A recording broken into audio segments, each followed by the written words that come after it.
ॲपनी, कारण डायरेक्ट शेतकऱ्याच्या त्याच्या गार्डनमधनं आपल्या दारात सगळे इन्ग्रेडियंट्स आहेत, सर्व व्हेजिटेबल फ्रेश येतात आहेत आणि नो पेस्टिसाइड्स, नो फवारणी, नथिंग हे प्रकार न करता फ्रेश फूड तुमच्या दारात येतंय।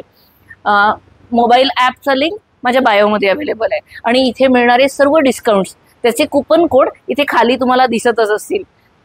जर कॉपी करता आले नाही तर डिस्क्रिप्शन मधनं कॉपी करून घ्या। इन्ग्रेडियंट्स बघायचे, पहिलं आहे काकडी, मद्रासी धप्पा काकडी। ओके, ती जवळपास पिवळी आणि काळे पट्टे तुम्हाला ऑप्शन मिळतील फ्रेश होमच्या ॲपवर। दुसरा इन्ग्रेडियंट तो आहे आपलं कोकोनट, तेही ओलं नारळ। ओके, त्यांच्याजवळ किसलेलं नारळ सुद्धा अवेलेबल आहे, ते घ्यायचं असेल तर ते घ्या।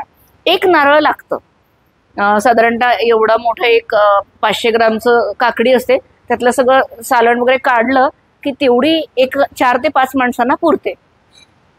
तिसरा इन्ग्रेडियंट आहे आपलं दही, इतकं छान घरचा हात असलेलं दही मिळतं तिथे, ते पण मागवून घ्या।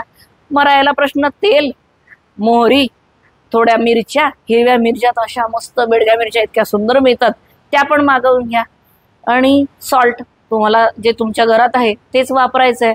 याच्या व्यतिरिक्त मला नाही वाटत की कुठली भाजी किंवा काही प्रकार